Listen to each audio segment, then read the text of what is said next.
Olá, seja bem-vindo ao canal da Congregação Presbiteriana de Macapá. Eu sou o pastor Michel e hoje nós estaremos tratando sobre o pacto de Deus com Abraão, em especial o selo do pacto, a circuncisão. Nós estamos tratando a respeito deste assunto na igreja. Não gravamos esse estudo por problemas técnicos, porém eu achei que seria interessante nós gravarmos e disponibilizarmos para que você possa ter a sequência completa dos estudos.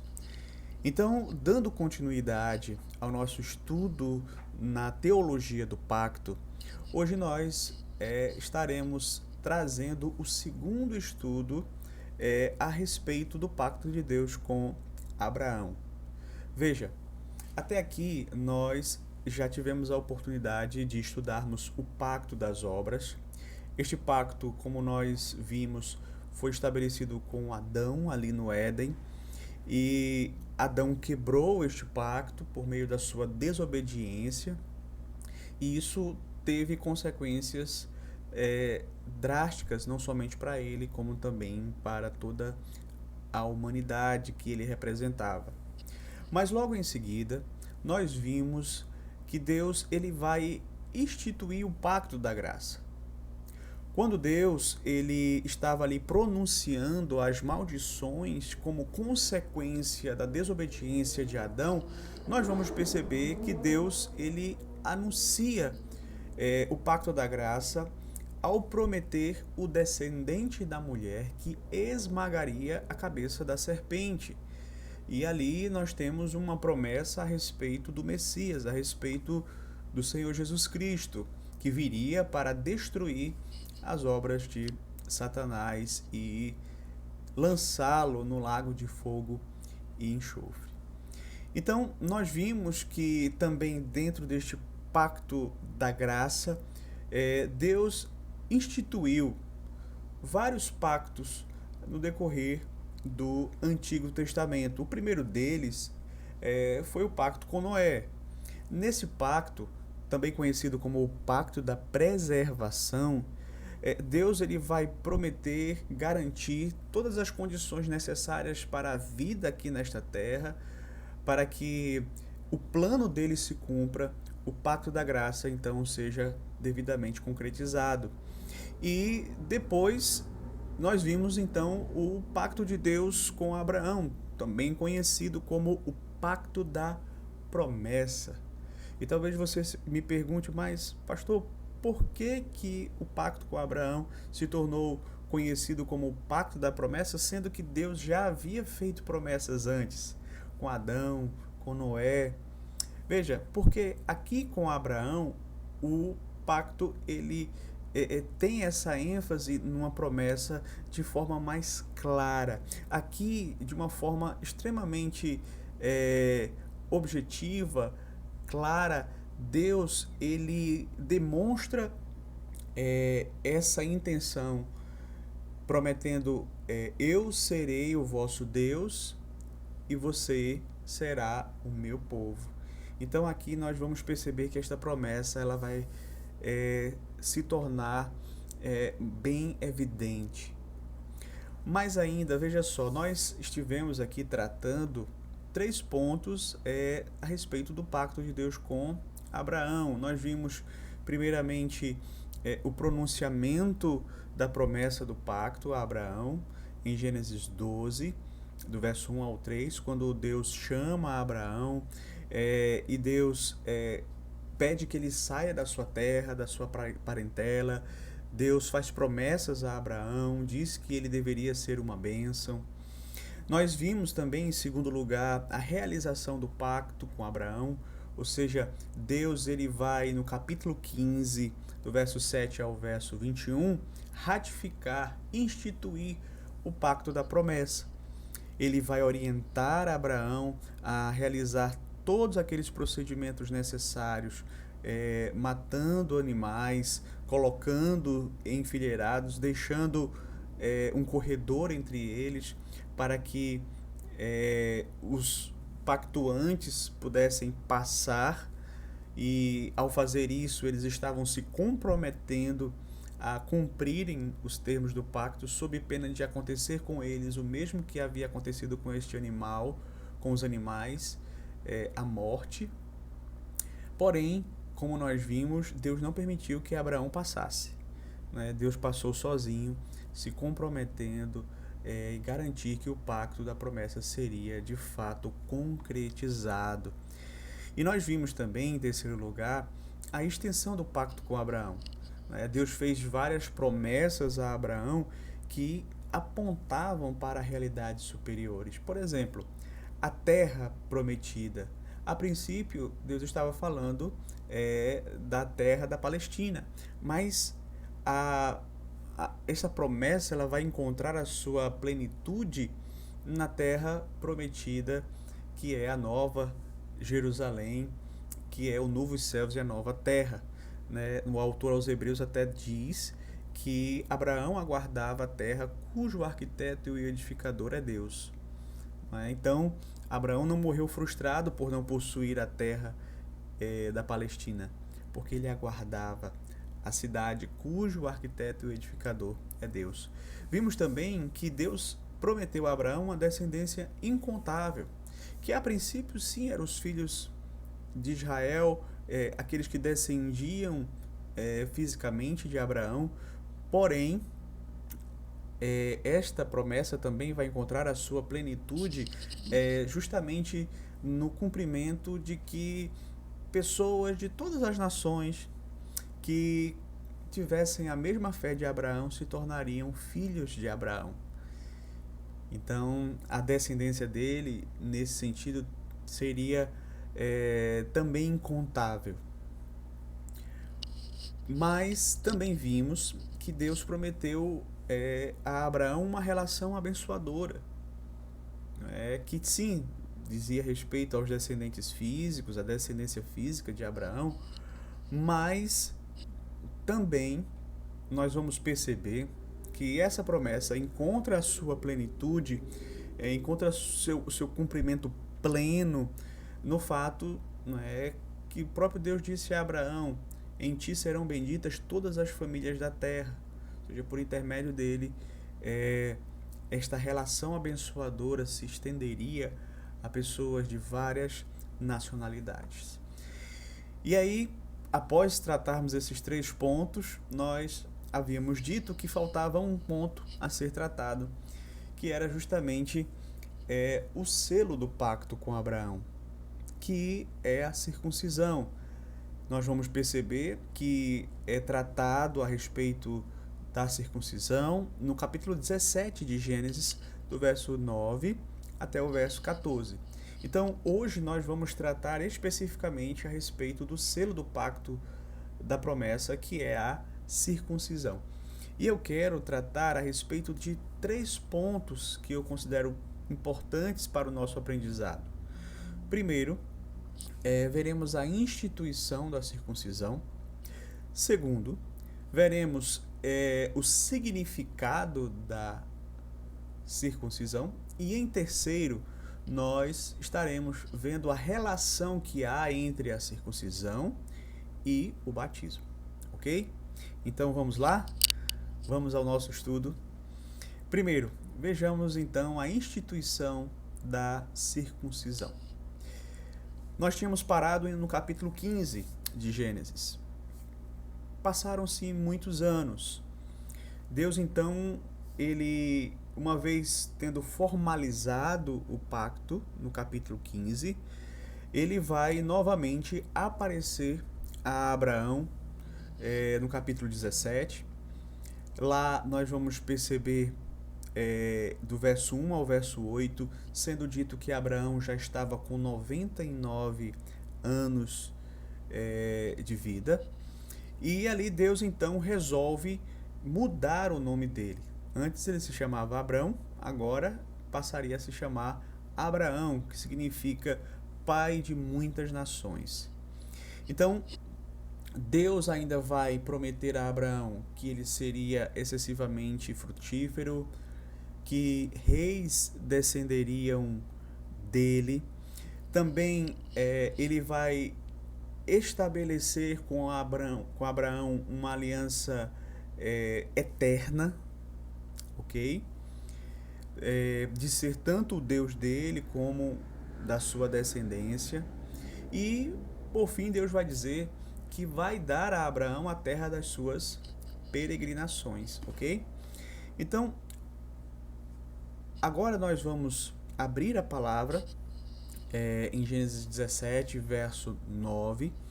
E é interessante porque a partir do verso 9, Deus então vai começar a tratar a respeito da circuncisão, do selo do pacto. E ele vai dizer o seguinte, verso 9, ele diz assim: Disse mais Deus a Abraão: Guardarás a minha aliança, tu e a tua descendência no decurso das gerações.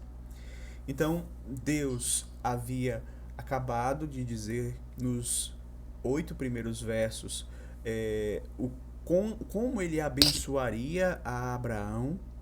Né? Agora ele então passa a tratar a respeito da parte de Abraão no pacto, da responsabilidade de Abraão no pacto. A responsabilidade dele e também da sua descendência de observar e guardar a aliança. E esse guardar a aliança aqui significava guardar o sinal da aliança. Um ponto muito importante que nós precisamos lembrar aqui é que a aliança ela deveria ser guardada por Abraão e por sua descendência. Mas isso não era uma condição, né, que, se alcançada, iria fazer com que eles merecessem a justiça ou qualquer bênção da parte de Deus. Não era uma condição para alcançar a justiça ou a salvação ou qualquer bênção da parte de Deus. Porém, o sinal da aliança deveria ser observado como um sinal de apropriação, né, daquele pacto, como um sinal, como um testemunho da relação entre Deus e o seu povo, que eles faziam parte desse relacionamento com Deus, esse relacionamento singular.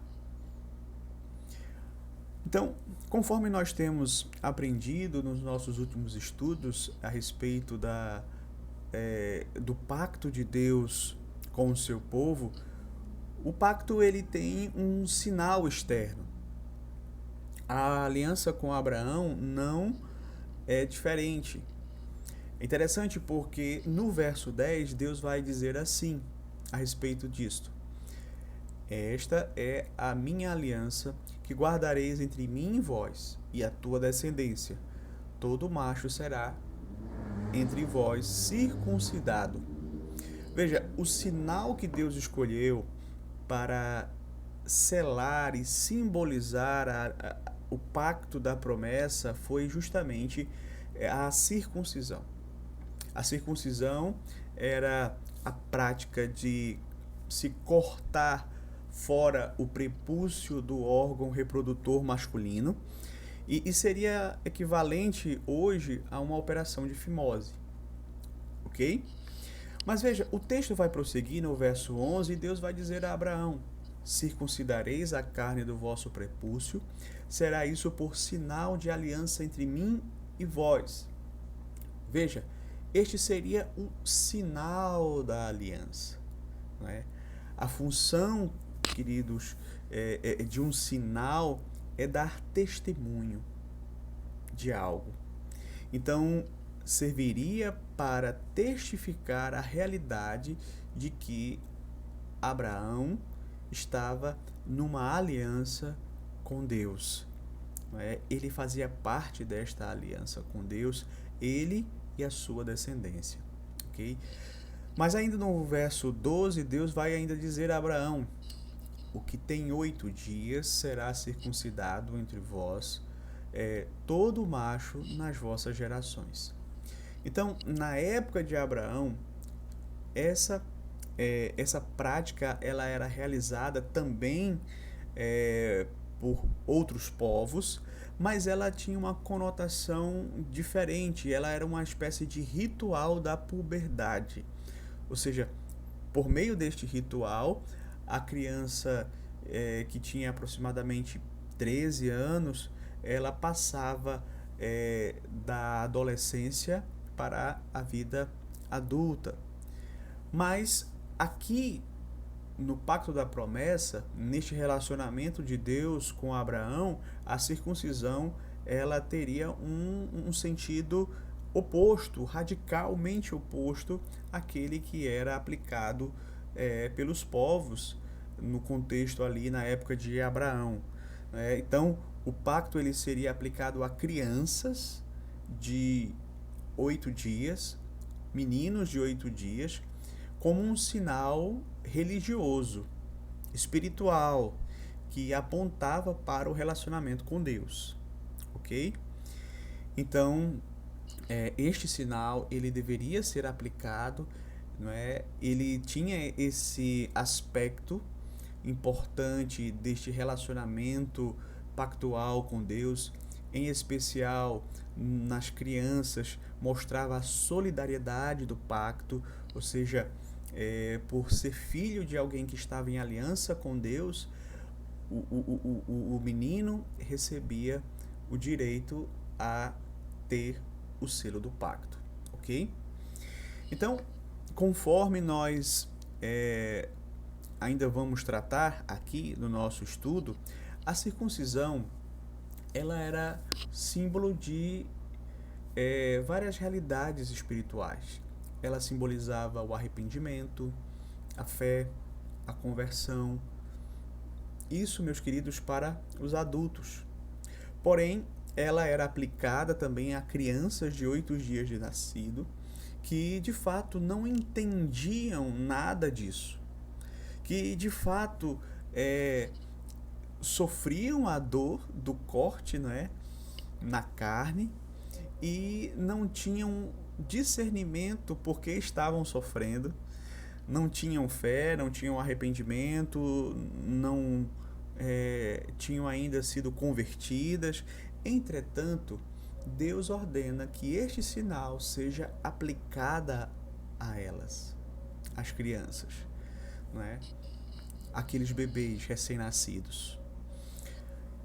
Mas veja, queridos, que na continuação Deus então vai acrescentar que a circuncisão ela deveria ser aplicada também a pessoas que não eram filhos biológicos de Abraão, né, mas que faziam parte ali da tribo de Abraão, vamos dizer assim, né, daquela grande família que era aquela caravana que Abraão tinha. Verso 12: O que tem 8 dias será circuncidado entre vós, todo macho nas vossas gerações, tanto o escravo nascido em casa, como o comprado a qualquer estrangeiro, que não for da tua estirpe. Com efeito, será circuncidado o nascido em tua casa, o comprado por teu dinheiro. A minha aliança estará na vossa carne e será aliança perpétua. Então veja, queridos, o texto ele mostra para nós que Abraão ele era o líder de uma grande tribo, não é? Tanto que aqui mesmo no livro de Gênesis, no capítulo 14, verso 14, quando Abraão sai para socorrer Ló, é dito que ele leva 318 homens nascidos em sua casa. Ou seja, essa tribo de Abraão não era muito numerosa. Muitos haviam sido comprados como escravos, outros provavelmente tinham se juntado a Abraão por terem sido alcançados pela pregação de Abraão. Abraão também era profeta e certamente muitos que tinham se convertido ao Deus de Abraão também faziam parte ali daquela tribo, né, daquele grupo que tinha como líder Abraão. Então, todo homem que fazia parte deste povo tinha que ser circuncidado, tinha que receber o selo do pacto. E aqui nós destacamos um ponto que consideramos também muito importante, é, que desde o dia da instituição da circuncisão, nós já vamos observando aqui que ela era aberta aos gentios. Né? Ela era aberta àqueles que também não eram descendentes biológicos de Abraão. E isso, meus queridos, mostra que a circuncisão ela não tinha apenas um caráter nacionalista. Né? Todo judeu teria que ser, sim, circuncidado, mas não somente eles. Não somente esses descendentes biológicos de Abraão, mas também os estrangeiros que tinham sido comprados como escravo. Os prosélitos, ou seja, aqueles que haviam sido convertidos ao Deus de Abraão, eles também tinham o direito e deveriam receber o sinal da família da fé. Então, não incluía somente os descendentes de Abraão, mas todo estrangeiro que estivesse ali dentro daquele contexto da aliança. Contudo, queridos, Deus ele vai concluir aqui as palavras de instituição da circuncisão com uma advertência muito séria. Deus vai falar a respeito do castigo para aqueles que não observassem o sinal da aliança. Verso 14. O incircunciso, que não for circuncidado na carne do prepúcio, essa vida será eliminada do seu povo. Quebrou a minha aliança. Então aqui nós vamos perceber que Deus vai apresentar um julgamento severo que vai sobrevir àqueles que rejeitarem, àqueles que menosprezarem o sinal do pacto. O incircunciso será eliminado do povo. E aqui é interessante porque os comentaristas eles divergem a respeito desta expressão, né? Eliminado. Ele seria eliminado no sentido de ser expulso da comunidade da aliança, do pacto, né? Ou ele seria eliminado no sentido de ser apedrejado até a morte. Né? Então, nós não sabemos ao certo qual dessas duas posições é a correta. Mas, de qualquer maneira, havia uma punição severa para aqueles que não guardassem a aliança. Ok? Então, esse foi o primeiro ponto, a instituição da aliança. Mas eu quero, então, passar ao segundo ponto, importantíssimo também para o nosso aprendizado, que é entendermos o significado da circuncisão. Veja, a circuncisão, ela tem um significado, e não apenas um, nós vamos perceber aqui. Primeiro, havia um significado externo da circuncisão. A circuncisão ele era um sinal externo do pacto de Deus com Abraão e seus descendentes, né? E aqueles que também eram unidos ali ao pacto. E nesse sentido, queridos, como um sinal externo, identificava que Deus havia escolhido Abraão, os seus descendentes, para abençoar todas as nações. A circuncisão ela era justamente a marca desta relação de Deus com Abraão e sua descendência.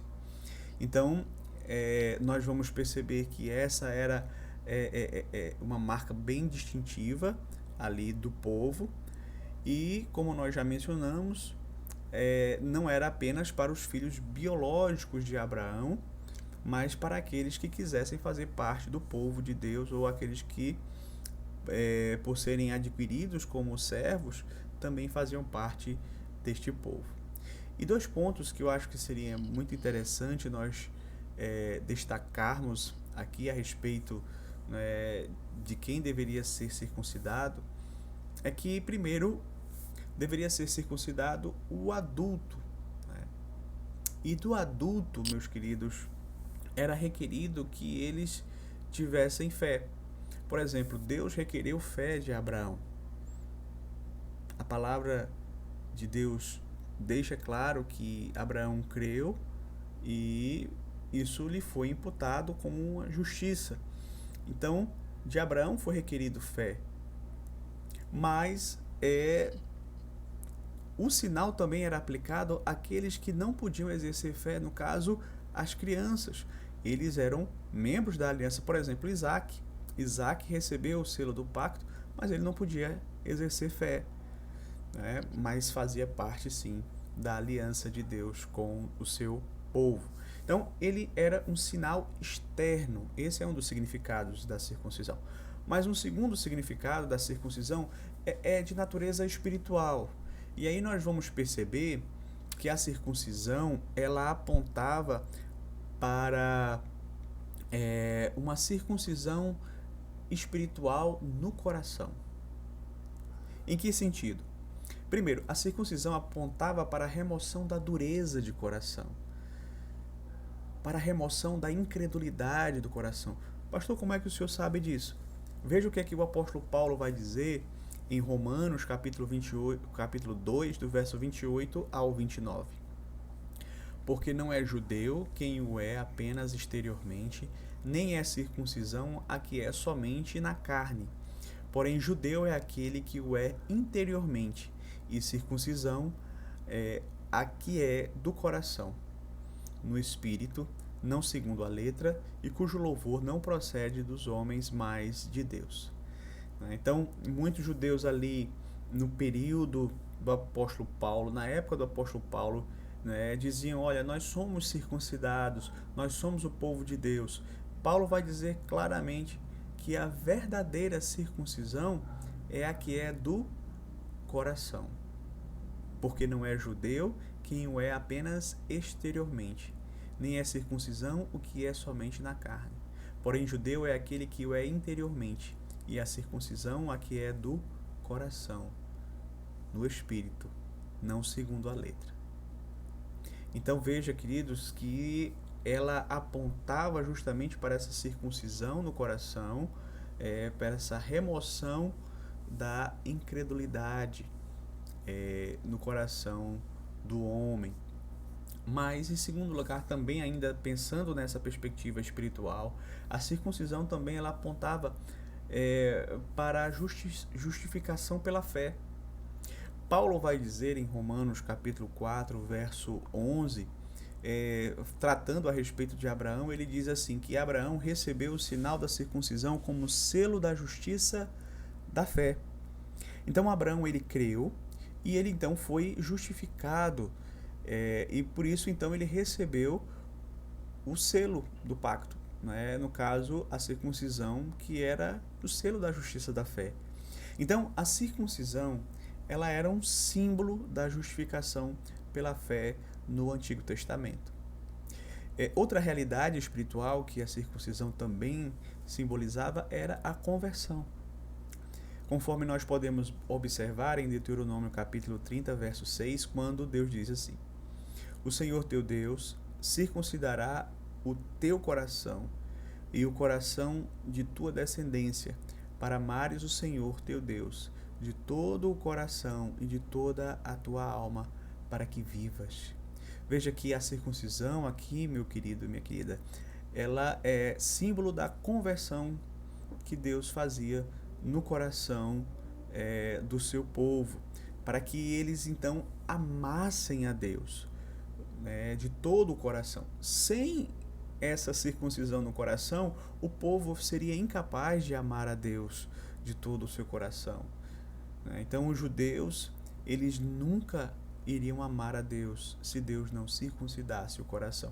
Então a circuncisão apontava para esta realidade, né? Ela não era apenas um sinal físico, mas ela tinha um simbolismo, né? Um simbolismo espiritual. Apontava para a remoção da dureza, da incredulidade do coração.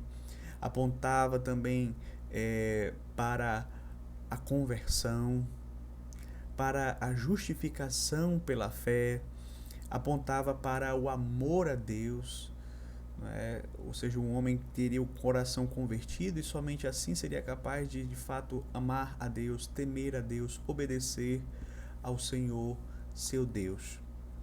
Mas aqui nós então nos dirigimos para o nosso terceiro ponto, tendo entendido aqui a instituição do selo do pacto, o significado da circuncisão. Agora nós precisamos pensar um pouco sobre a relação entre a circuncisão e o batismo. Veja, antes de qualquer coisa, é muito importante nós lembrarmos que o Antigo e o Novo Testamento, eles não vão representar alianças diferentes, não. A igreja cristã, ela não é um outro povo de Deus, diferente do povo do Antigo Testamento. Paulo vai deixar isso claro, dizendo que a igreja, ela não é uma árvore nova. Nós fomos sim enxertados, nós somos galhos enxertados na mesma árvore, não é? Cuja raiz é quem? Abraão. Tudo começou ali com Abraão. Então, a razão pela qual o apóstolo Paulo vai dizer isso encontra-se lá na carta aos Gálatas, capítulo 3, do verso 26 ao verso 29, quando Paulo vai dizer assim, veja só: pois todos vós sois filhos de Deus mediante a fé em Jesus Cristo, porque todos quantos fostes batizados em Cristo, de Cristo vos revestistes.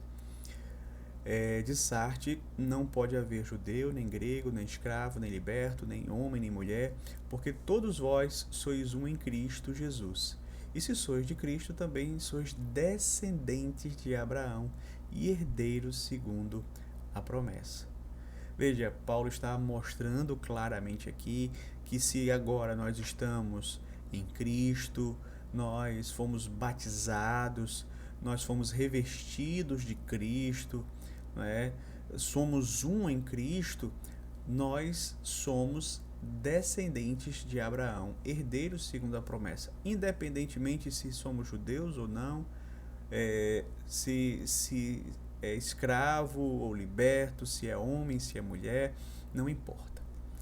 Então, se estamos em Cristo, se fomos batizados em Cristo, nós somos sim herdeiros segundo a promessa e descendentes de Abraão.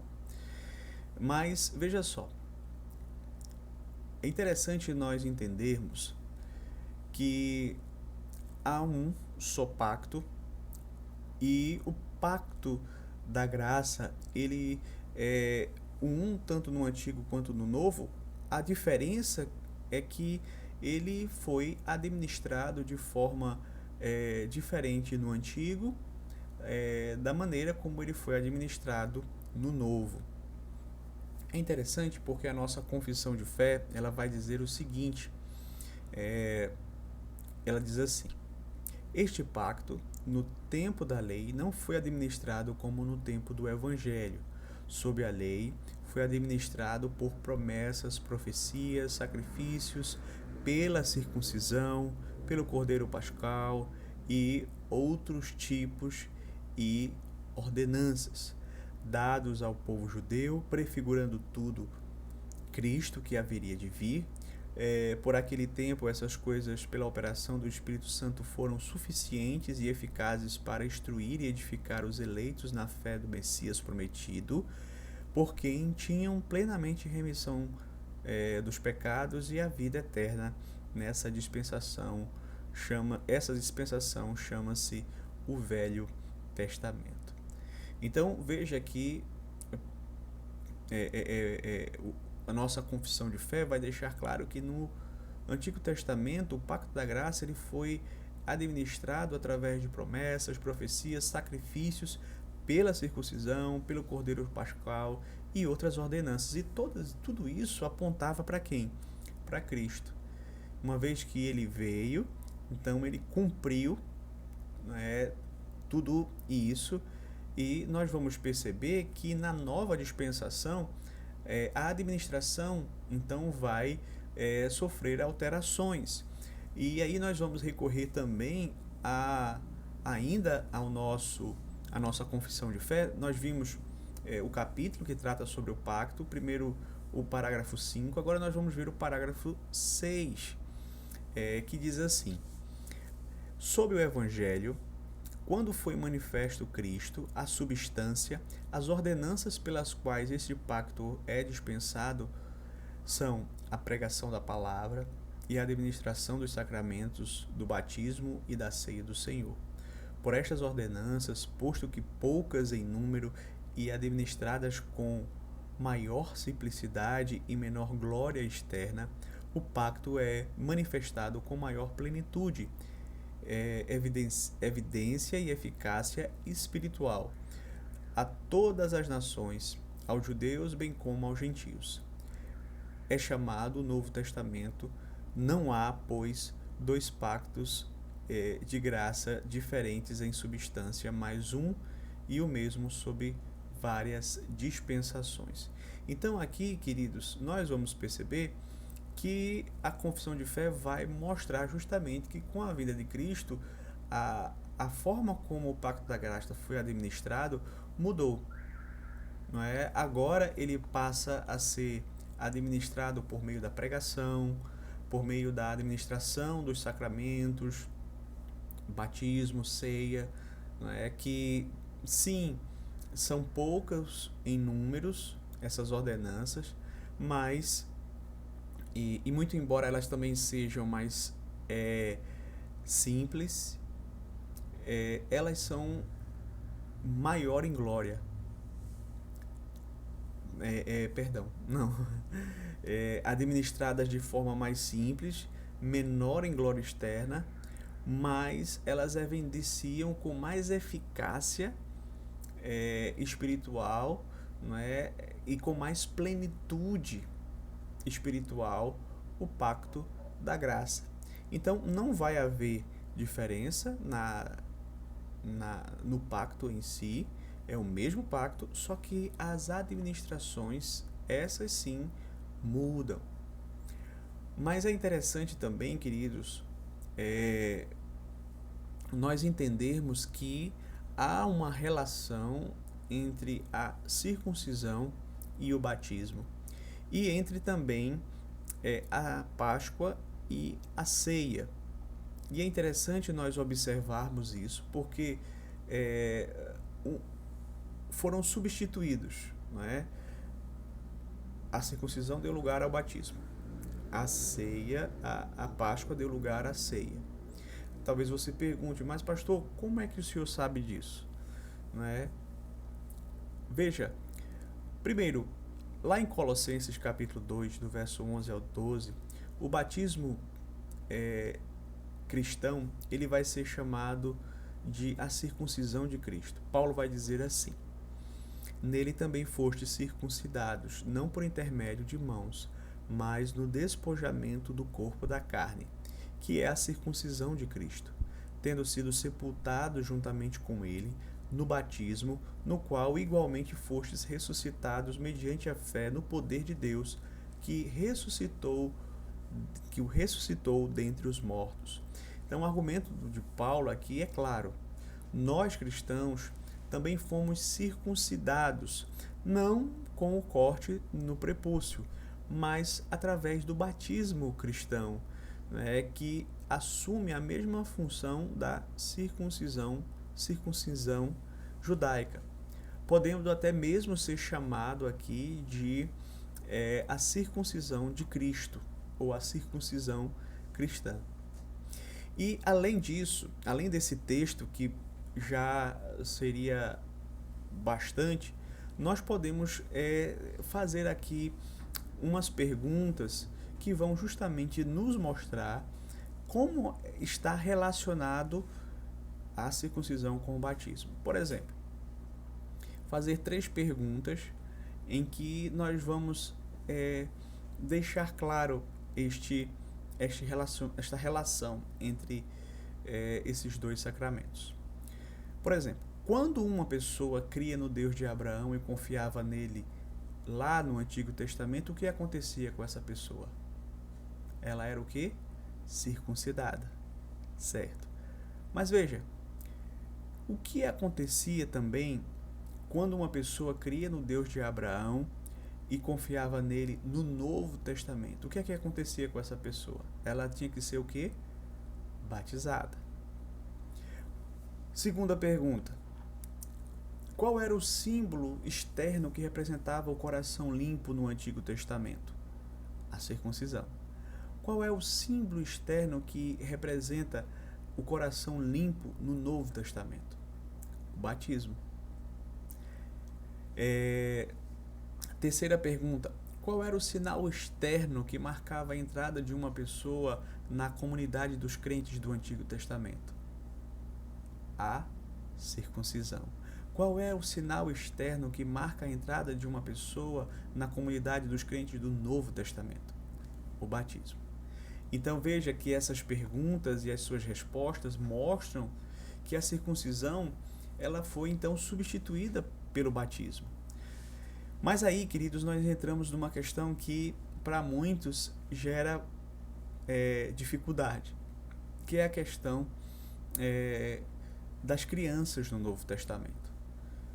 Nós cremos que assim como o sinal da aliança, no caso da circuncisão, era aplicada às crianças do Antigo Testamento, da mesma forma, no Novo Testamento, no caso o batismo agora, também deve ser aplicada aos filhos dos crentes, daqueles que estão numa relação pactual com Deus. Então, da mesma forma que foi exigido fé de Abraão para que ele recebesse o sinal da aliança, enquanto que de Isaac não foi exigido essa fé enquanto criança, da mesma forma hoje nós sabemos que dos adultos é exigido fé para receber o sinal da aliança, que é o batismo, mas das crianças não. Da mesma forma que acontecia no Antigo Testamento, as crianças têm direito ao selo do pacto. Da mesma forma que as crianças no Antigo Testamento recebiam a circuncisão, que era um sinal, como nós vimos aqui, de um coração puro, um sinal de um arrependimento, de uma conversão, de uma justificação pela fé. As crianças recebiam a circuncisão e elas nem sequer entendiam, não discerniam essas realidades espirituais, mas elas recebiam a circuncisão.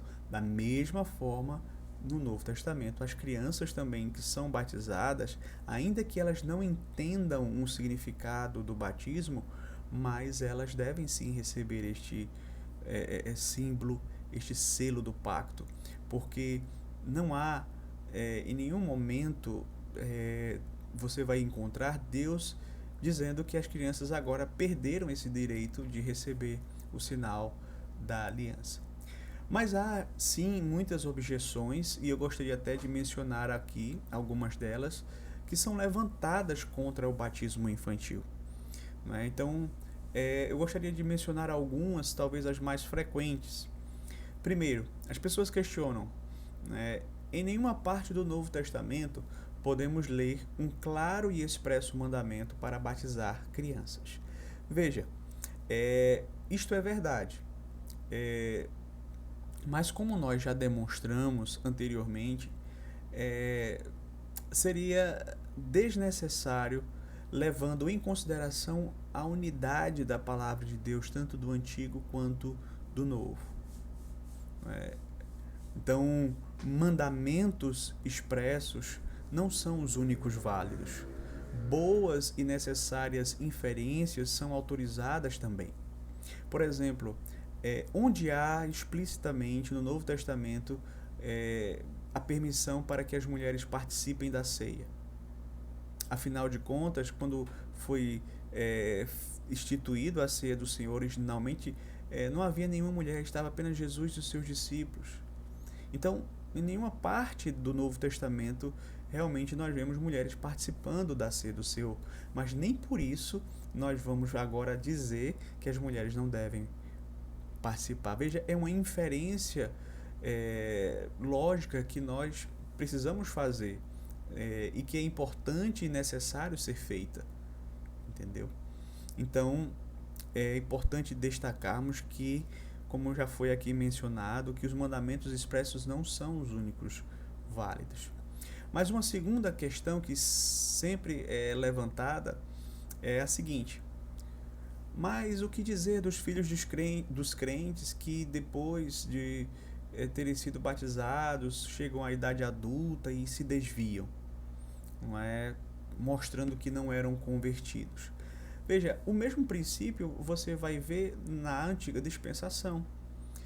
Na questão da circuncisão, muitos eram circuncidados na carne, mas depois ficava claro que não tinham sido circuncidados no coração. Não é? Então, é claro que a fé ela é individual e vai chegar um momento em que a pessoa vai ter que professar a sua fé. E isso acontecia tanto no Antigo quanto no Novo Testamento também. Então, não é uma dificuldade. Terceiro, também é levantado o questionamento: crianças não podem entender o significado do batismo. A mesma questão pode ser dita a respeito da circuncisão. As crianças que eram circuncidadas, elas não entendiam o significado da circuncisão. E nem por isso elas deixavam de ser circuncidadas, e nem por isso Deus dizia que elas não deveriam ser circuncidadas. Então, no Novo Testamento também o princípio não deve ser aplicado. Mas as crianças não entendem. Mas no Antigo Testamento elas também não entendiam, mas mesmo assim recebiam. Então, da mesma forma, elas devem receber. Vale também lembrar que o próprio Senhor Jesus Cristo, ele tomou em seus braços crianças e as abençoou, crianças que nem entendiam o que estava ali acontecendo, crianças tão pequenas que não discerniam o que estava acontecendo ali, mas estavam sendo abençoadas pelo próprio Senhor Jesus Cristo. Mas em quarto lugar, também é dito o seguinte: crianças não têm fé para receber o batismo. Veja, essa questão se refere à necessidade de fé para se receber o batismo. Muitos levantam aquele texto de Marcos, né, onde o Senhor vai dizer assim: quem crer e for batizado será salvo. E algumas pessoas baseadas nesse texto afirmam que as crianças elas não podem ser batizadas porque elas não têm condições mentais, psíquicas para exercer fé. Só que essas mesmas pessoas elas também esquecem que o texto prossegue e diz assim: que quem porém não crê será condenado. Então, se esse texto ele está se referindo também às crianças, a pessoa vai ter que dizer que todas as crianças serão condenadas porque elas não são capazes de crer. Então, o que é que nós entendemos aqui? É que esse texto está se referindo a pessoas adultas e não a crianças. Esse texto não se aplica a crianças. Então, nós precisamos fazer essa distinção. Precisamos entender que essa não é uma questão que deveria ser levantada contra o batismo infantil. Ok? Então é importante para nós concluirmos o nosso estudo, deixarmos bem claro aqui que nós não entendemos que nem a circuncisão, nem o batismo salvam, certo? Certamente houve muitas pessoas que foram circuncidadas, mas que foram para o inferno, assim como também há muitas pessoas que foram batizadas e que mesmo assim foram para o inferno. Então, por isso que é importante que o homem seja de fato circuncidado em seu coração. É importante que o homem passe pelo lavar regenerador do Espírito Santo, para que ele possa de fato ser salvo. Que Deus então nos abençoe, que ele possa aplicar a sua palavra aos nossos corações e que possamos guardar esses princípios no nosso coração.